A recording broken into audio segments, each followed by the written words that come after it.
오늘 우리에게 주신 하나님의 말씀은 골로새서 4장 2절에서 6절의 말씀, 신약성경 327면입니다.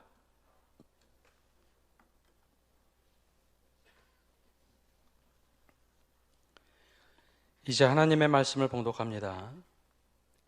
기도를 계속하고 기도에 감사함으로 깨어 있으라. 또한 우리를 위하여 기도하되 하나님이 전도할 문을 우리에게 열어주사 그리스도의 비밀을 말하게 하시기를 구하라. 내가 이 일 때문에 매임을 당하였노라. 그리하면 내가 마땅히 할 말로써 이 비밀을 나타내리라. 외인에게 대하여서는 지혜로 행하여 세월을 아끼라. 너희 말을 항상 은혜 가운데서 소금으로 맛을 냄과 같이 하라. 그리하면 각 사람에게 마땅히 대답할 것을 알리라. 아멘. 이번 한 달간은 복음의 빚진 자의 마음을 가지고 함께 말씀을 나누고자 합니다. 우리가 살아가면서 늘 겪어야 하는 마음 중에 하나가 부담감입니다. 이 부담감을 어떻게 소화하느냐에 따라서 내가 한 단계 성숙하게 되기도 하며 때로는 침체에 빠지기도 합니다. 그래서 부담감은 좋은 부담감과 나쁜 부담감으로 보통 나뉘어집니다. 이 좋은 부담감은 어떤 것일까요? 좋은 부담감은 내가 지금 당장 어렵고 힘들지만 이것을 잘 이겨내면 결과가 좋을 것이다 라고 하는 그런 기대치가 있을 때 지금 나에게 처해진 상황을 좋은 부담감으로 받아들입니다. 보통 이제 운동선수가 그렇죠. 기록을 내는 운동선수들은 야, 저걸 내가 어떻게 할 수 있어? 저 기록 못 깨겠어. 그렇게 생각하지 않고 대개는 야, 저 기록 너무 힘들지만 내가 한번 깨보자. 그래서 좋은 부담감은 늘 자기 개발 혹은 도전적이고 또 자기에게 변화, 성숙을 가져다 줍니다. 그래서 성취의 원동력이 되죠.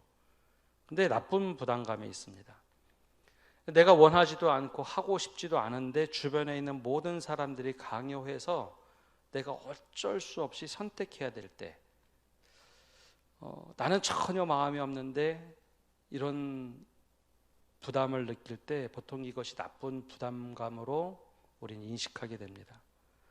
이런 나쁜 부담감이 생기면 좌절도 쉽게 하고 불안하고 스트레스도 받고 무력감에 빠지죠. 야, 내가 이거밖에 안 되나? 자괴감도 듭니다. 또 실패가 너무 두려워서 도망가고 싶어 합니다. 그래서 외부의 기대나 평가에 지나치게 의식하게 되죠. 이런 것이 나쁜 부담감입니다. 자신을 막 깎아내버리는 것. 그런데 이런 부담감을 구별하지 못하면 그냥 부담감 자체가 나쁘다고 생각합니다. 그래서 자꾸 이것을 피하거나 도망가려고 하죠.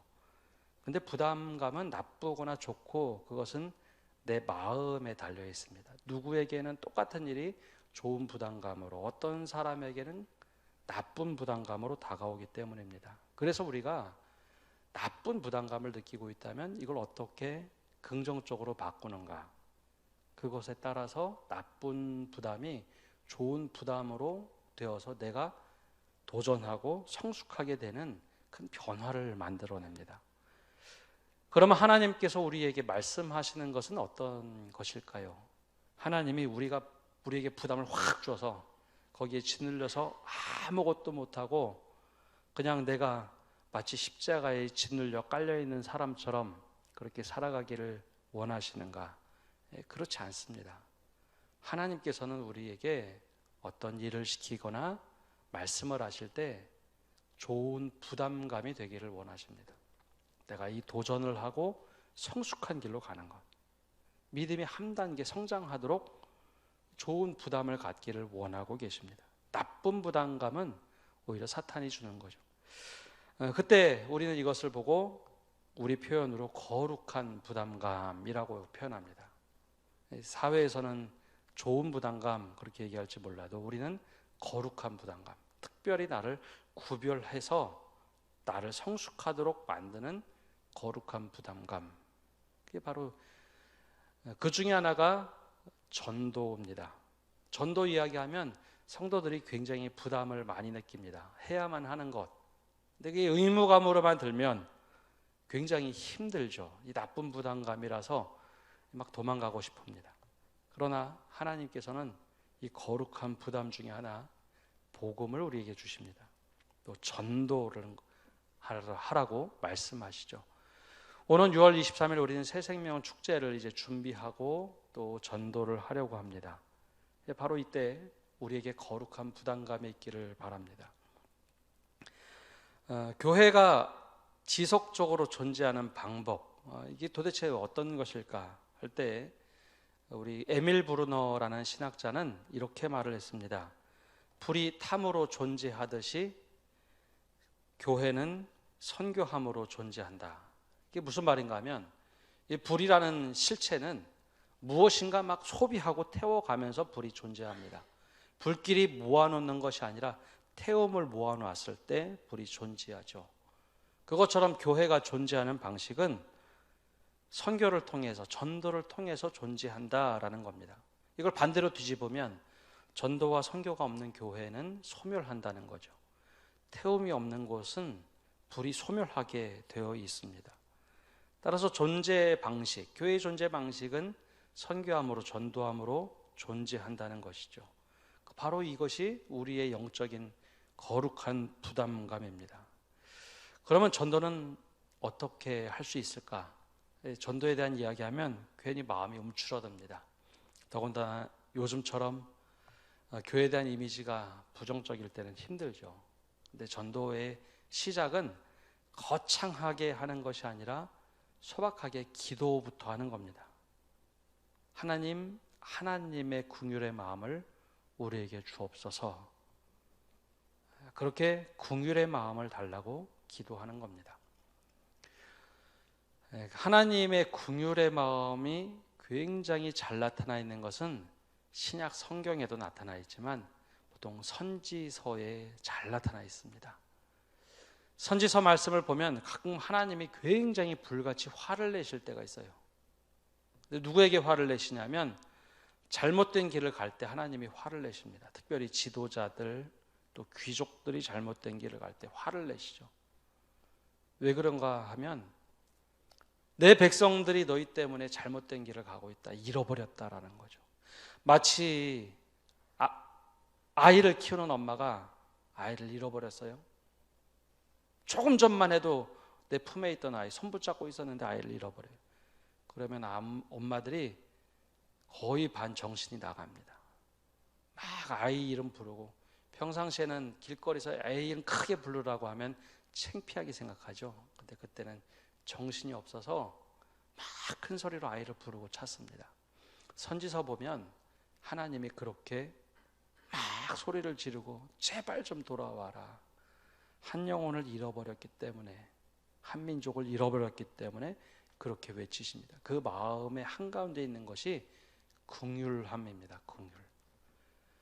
하나님이 마치 엄마가 아기를 뱃속에 품고 있던 이 자궁처럼, 자궁에서 나온 표현 긍휼, 그 긍휼을 가지고 잃어버린 한 사람을 어떻게 하면 찾을까? 그 마음을 품고 계세요. 그래서 우리가 하나님께 기도할 때 이 긍휼의 마음을 달라고 기도를 해야 합니다.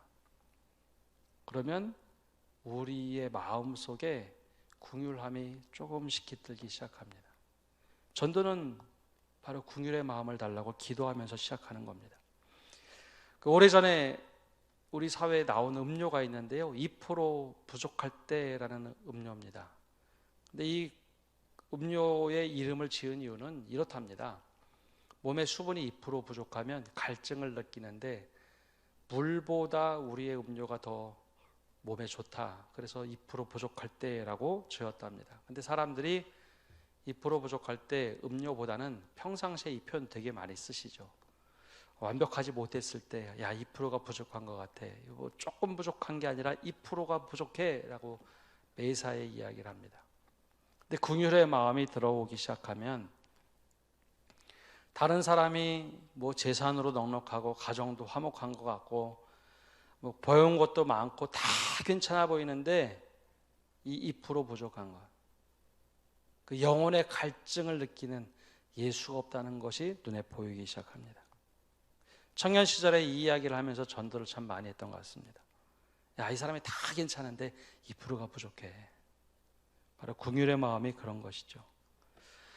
우리가 기도할 때 하나님 긍휼의 마음을 주십시오라고 기도해야 합니다. 그러면 이 긍휼의 마음이 깃들기 시작합니다. 사람을 바라보는 관점이 달라지죠. 때로는 하나님의 그 찢어지는 마음이 우리 안에 들어오면 뭐 엄청나게 기도하라고도 아니지만 갑자기 한 사람을 향해서 기도하는데 눈물이 흐르기 시작합니다. 애통하는 마음이 듭니다. 그게 바로 전도의 시작입니다. 긍휼한 마음으로 우리가 전도를 해야 합니다. 그런 의미에서 우리 옆에 분들과 함께 도전하면서 이야기합시다. 우리 기도합시다. 인사하겠습니다. 일부에도 얘기했더니 다들 공감하시던데 기도합시다. 영혼 없는 말 말고요. 진심으로 기도합시다. 이렇게 다들 격려하시기를 바랍니다. 두 번째는 기도는 실천으로 이루어지는 겁니다.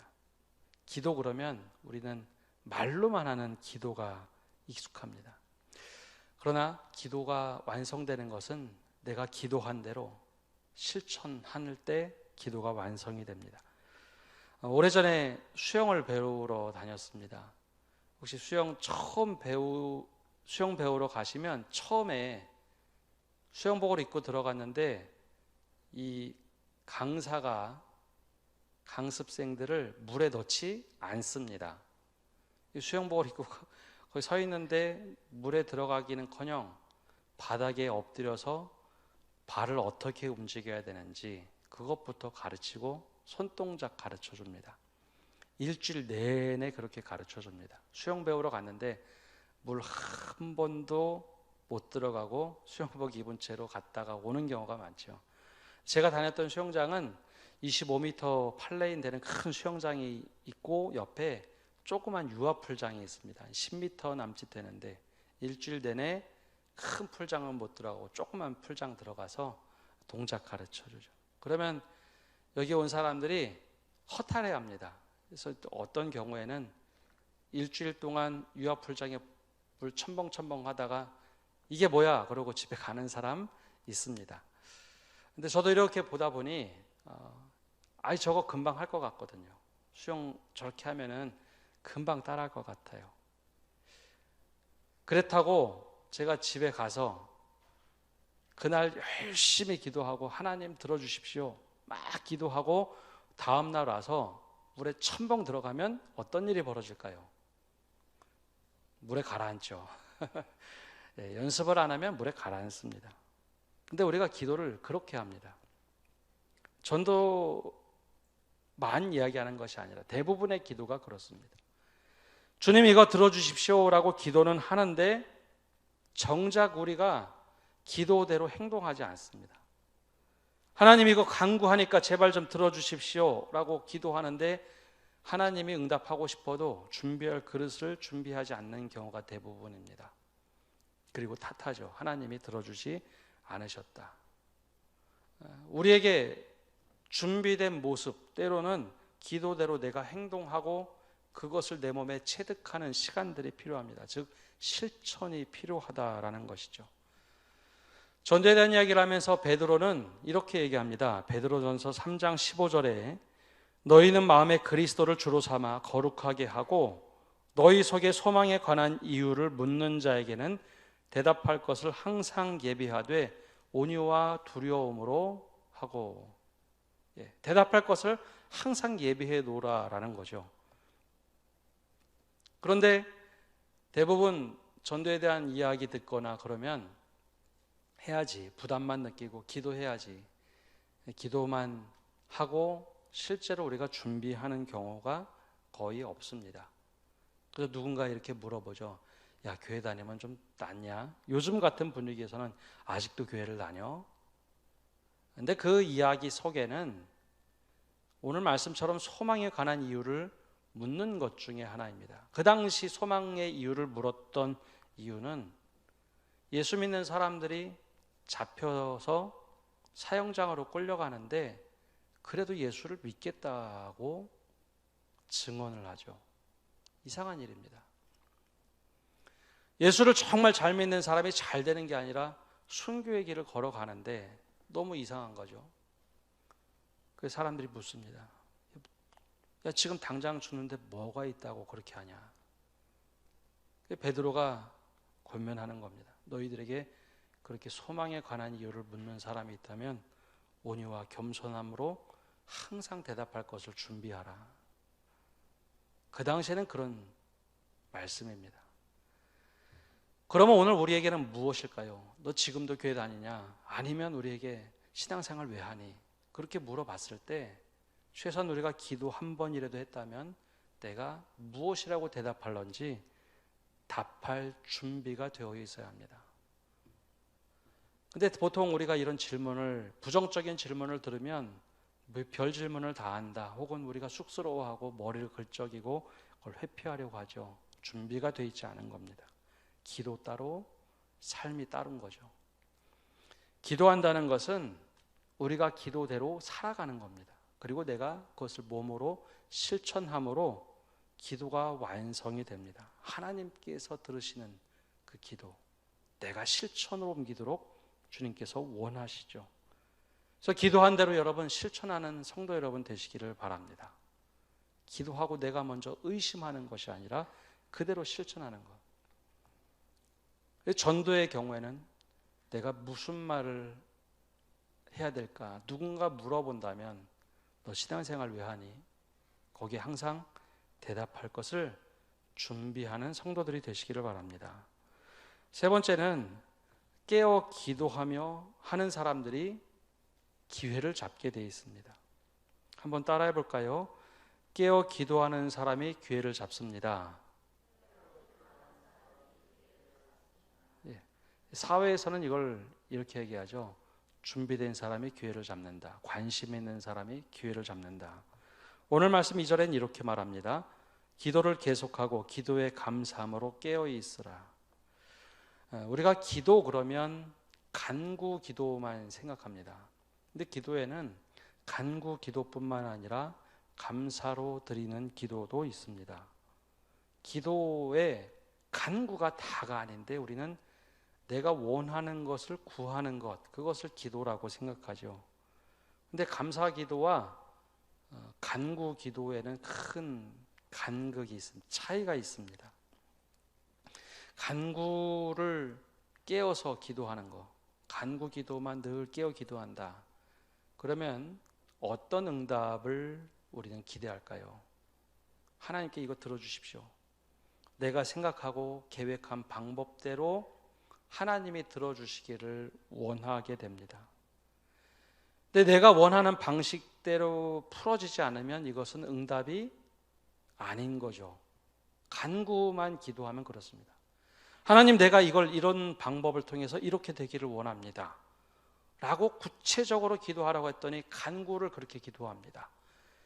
그래서 하나님이 응답해 주셔도 내 기대와 다르면 하나님이 응답하지 않으셨구나, 혹은 하나님의 응답을 무시하는 경우가 대부분입니다. 내 기대와 다르니까 보이지 않고 들리지 않고 깨닫지 못하는 거죠. 그런데 여기서 말하는 끊임없이 감사함으로 깨어있으라 라고 하는 이 말씀, 공동번역에는 이렇게 말합니다. 항상 깨어있으면서 감사하는 마음으로 꾸준히 기도하라. 이게 무슨 말인가 하면 감사함으로 꾸준하게 기도하는 사람들의 태도는 좀 다릅니다. 하나님께서 응답하시는 것이 내가 원하는 대로 하시는 분이 아니라는 것을 알고 있죠. 선물 받을 때 선물에 대해서 감사하는 사람과 내가 원하는 선물을 받기를 기대하는 사람은 다릅니다. 하나님께 기도하는데 내가 끊임없이 감사함으로 깨어 기도하는 사람은 하나님이 어떻게 응답하실까? 하나님이 나에게 어떻게 응답하실까에 관심을 두기 때문에 다른 방법으로, 다른 환경으로, 다른 응답으로 응답하셔도 이게 하나님의 응답인가 보다 라고 미루어 짐작하고 깨달을 수가 있죠. 그게 태도가 다른 겁니다. 그래서 깨어 기도하라고 했더니 다 깨어 간구만 합니다. 그리고 응답받지 못했다고 하는데 그건 감사가 빠졌기 때문입니다. 감사로 기도하는 사람들은 하나님의 응답을 기가 막히게 찾아냅니다. 그래서 바울이 오늘 이 말씀을 하면서 3절에 이렇게 권면을 합니다. 우리 3절 말씀은 함께 읽어보겠습니다. 또한 우리를 위하여 기도하되 하나님이 전도할 문을 우리에게 열어주사 그리스도의 비밀을 말하게 하시기를 구하라. 내가 이 일 때문에 매임을 당하였노라. 아멘. 바울은 얘기합니다. 우리를 위해서 기도해달라. 하나님이 전도할 문, 즉 말씀을 전할 기회를 우리에게 주시기를 원한다. 더 나아가서 그리스도의 비밀을 내가 말하기를 원하는데 지금 우리가 어디에 있는가? 매여 있다. 즉 감옥에 있다라고 얘기하죠. 이게 무슨 말일까요? 보통 생각을 그렇게 할 겁니다. 감옥에 있으면 아무것도 못하고 죄인처럼 가만히 있어야지. 근데 바울은 생각이 달랐습니다.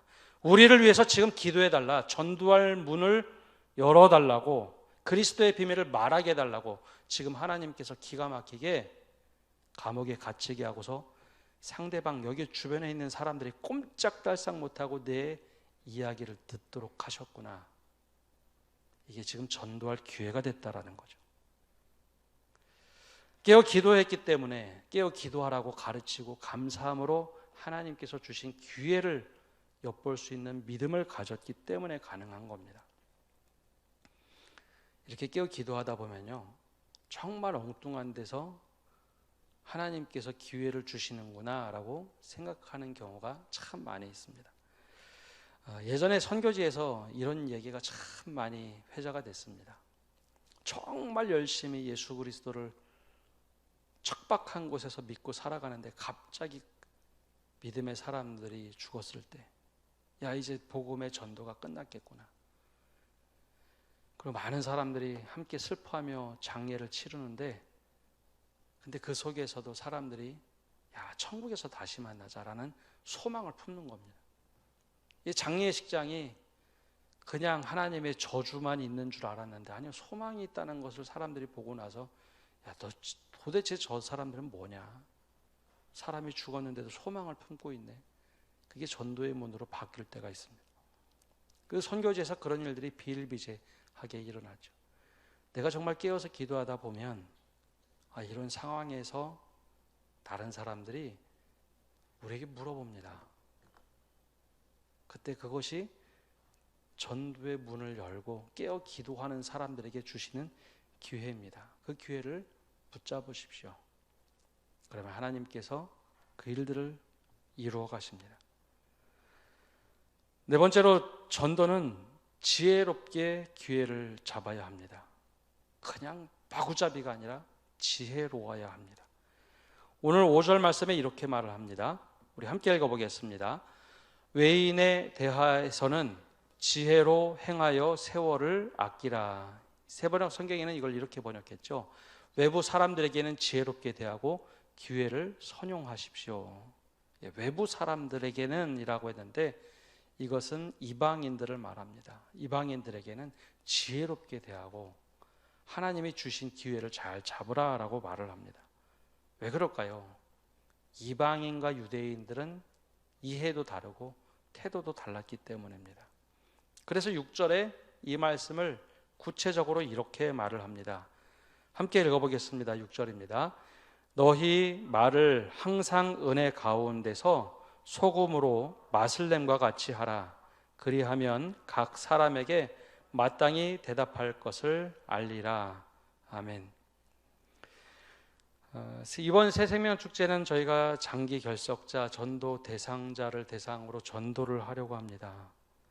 그러면 바울이 말하는 외인이 있고 우리에게는 안쪽에 있는 사람들이 있습니다. 아마 장기 결석자에게는 외인이 아닌 우리 울타리 안에 있던 사람들이겠죠. 외인들은 울타리 밖에 있던 사람들입니다. 뭐가 다를까요? 사람에 따라 우리가 해야 할 말이 다릅니다. 여러분, 혹시 오랫동안 교회를 떠나보신 일이 있으십니까? 오랫동안 교회를 떠나면 처음에는 죄책감이 많이 들지만 그 시간이 너무 많이 흘러가면 익숙해집니다. 다시 교회 오기가 너무 쑥스럽고 부끄럽습니다. 그래서 교회 오기 참 힘들어합니다. 그런 마음을 가지고 있는 사람들, 또 여러 가지 이유 때문에 교회를 떠난 사람들에게는 따뜻한 말 한마디가 필요한 겁니다. 근데 종종 우리는 그것을 무시하고 따뜻한 말 한마디보다는 여기서 말하는 소금으로 맛을 내야 하는 것, 그거는 적절한 간을 맞춰서 음식을 만드는 것, 내 입맛이 아니라 상대방의 입맛에 맞춰줘야 하는데 거기에 소금을 잔뜩 넣어서 다른 사람을 아프게 하는 경우가 많습니다. 야, 오랫동안 교회 안 나왔는데 그러면 되겠어? 여러 가지 이유가 있는데 거기에 또 가서 상처를 줍니다. 이번에 전도 축제하니까 한번 와봐. 한 번도 전화 안 하다가 갑자기 이런 전화하면 불쾌하게 생각합니다. 그때는 따뜻한 말 한마디, 관심이 더 필요한 거죠. 그게 바로 지혜로운 모습입니다. 유대인들에게 전할 때는 사도행전이나 다른 서신서의 말씀을 보면 유대인들에게는 이상하게 바울이 되게 냉정하게 복음을 전합니다. 굉장히 감정이 끌어넘치는 민족, 내 가족과 같은 사람들인데도 냉정하게 복음을 전합니다. 그리고 말씀에 되게 철저하게 복음을 전합니다. 너희들 그렇게 했다. 너희들이 죄인이었다는 거 왜 모르냐라는 뉘앙스에서 복음을 전합니다. 너희가 예수를 십자가에 못 박았다. 근데 이방인들에게 복음을 전할 때는 그렇게 전하지 않습니다. 굉장히 따뜻하게 전합니다. 예수 그리스도가 우리 죄를 위해서 대신 십자가에 지셨다라고 얘기합니다. 똑같은 것도 지혜롭게 전하죠. 왜 그럴까요? 삶의 이해가 다르고 받아들일 수 있는 수용성이 다르기 때문입니다. 그래서 우리가 항상 은혜 가운데서 소금으로 맛을 냄과 같이 다른 사람에게 복음을 전하는데 그때 기도하기는 하나님 우리에게 대답할 수 있는 말을 입에 넣어 주십시오. 준비된 것을 제가 적절하게 전할 수 있게 해 주십시오. 그러면서 복음을 전하는 겁니다. 그럴 때 하나님께서 한 영혼을 회복하기 시작합니다. 요즘은 전도하기가 참 어려운 시절이 되었습니다. 무엇인가 얘기를 해도 거절하는 경우가 많죠. 그 거절 또한 우리에게는 큰 거룩한 부담입니다. 복음을 전해야 하는 부담감. 바로 그때 우리가 먼저 하나님 긍휼의 마음을 달라고, 한 사람을 향한 긍휼한 마음. 그래서 선교사들은 이 긍휼한 마음을 달라고 기도할 때 한 지역의 이야기를 듣거나 한 나라의 이야기를 들으면 눈물을 흘립니다. 야, 저기에 하나님 마음이 있구나. 우리가 그 정도까지는 하지 못하더라도 하나님의 긍휼의 마음을 주십시오. 그렇게 간절히 기도하시기 바랍니다. 그리고 주님께서 주시는 마음을 기다리는 동시에 실천하는 성도들이 되시면 좋겠습니다. 누군가 우리에게 너 왜 신앙생활하니? 너 왜 교회 다니니? 한마디 대답할 수 있는 믿음의 실력들. 더 나아가서 하나님, 제가 이 이야기를 할 때 깨어 기도하면서 기회를 잡을 수 있는 사람이 되게 해주십시오. 내 생각과 내 방법으로 요때 이렇게 하면 이게 다 이렇게 잘 되겠지가 아니라 지금 이 시간이, 지금 이 만남이 주님이 증거하라고 하는 시간이구나. 이 사람에게 복음이 꼭 필요하구나. 그 기회를 잡을 수 있는 사람들. 더 나아가서 내가 하고 싶은 말 독백처럼 하는 것이 아니라 그 사람이 들을 수 있는 필요한 소금의 간을 쳐서 그가 잘 듣고 주님이 주신 말씀으로 증거하는 것. 바로 그때 하나님께서 한 영혼을 주님 앞으로 돌아오도록 인도하실 겁니다. 이 은혜가 우리 모두에게 있기를 간절히 바랍니다. 우리 함께 찬양하고 기도하겠습니다. 우리 주 찬양합니다. 내 마음을 다해 주가 하신 일을 세상에 말하겠습니다. 이 고백을 가지고 함께 찬양하겠습니다.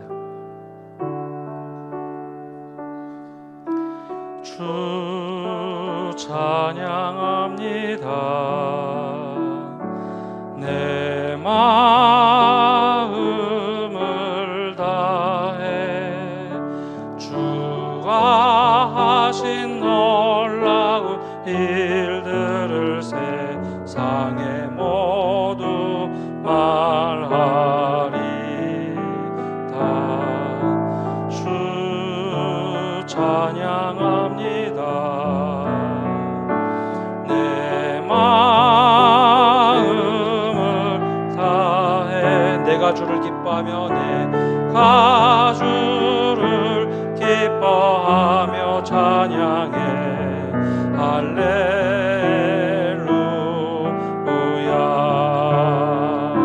지극히 높으신 이름 찬양해. 할렐루야. 한 번 더 합니다. 주 찬양합니다. 주 찬양합니다. 내 마음을 다해 주가 하신 놀라운 일들을 세상에 모두 말하리다. 주 찬양합니다.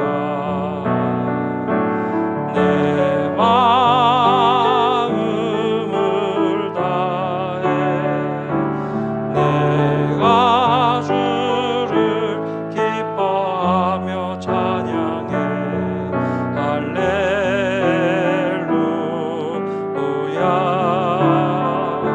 지극히 높으신 이름 찬양해. 할렐루야.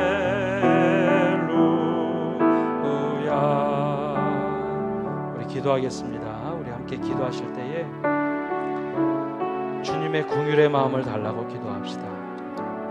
내가 이 사람을 전도해야 되겠는데 그 전에 주님의 긍휼의 마음, 긍휼의 심장을 달라고 기도합시다.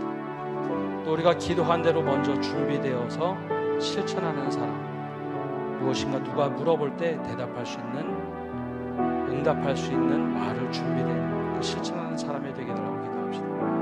또 깨어 감사함으로 기도하며 주님이 주신 기회를 잡게 달라고 기도하시고, 마지막으로는 그에게 무엇인가 얘기할 때 지혜롭게 그 사람에게 소금의 간을 맞추어서 말할 수 있는 지혜를 달라고 간절히 기도하며 나가겠습니다. 하나님 아버지, 이 시간 기도하며 나갑니다. 하나님, 우리에게 주님의 긍휼의 마음을 허락하여 주옵소서. 한 사람을 향한 하나님 찢어지는 그 애통함과 긍휼함을 우리에게 허락하여 주옵소서. 그래, 그 사람을 위해서 기도할 때마다 애통하게 하시고 하나님 가슴이 찢어지는 주님의 아픔이 내 아픔이 되도록 은혜를 내려 주시옵소서. 동시에 우리가 준비되어지는 사람이 되게 하여 주옵소서. 아무 말 못하고 침묵하는 사람이 아니고 주님이 우리에게 만남을 허락하실 때 말할 수 있는 준비된 사람, 그 사람이 정말 간절하게 애타게 나를 바라보고 있는데 아무 말 하지 못하고 머뭇거리는 자가 아니라 말할 수 있는 사람이 되게 하시고, 하나님 깨어 기도하면서 주님이 주신 기회가 바로 이때임을 깨닫는 자가 되게 하시고, 우리의 말을 한마디를 통해서 그의 영광을 은혜 허락하여 주시옵소서.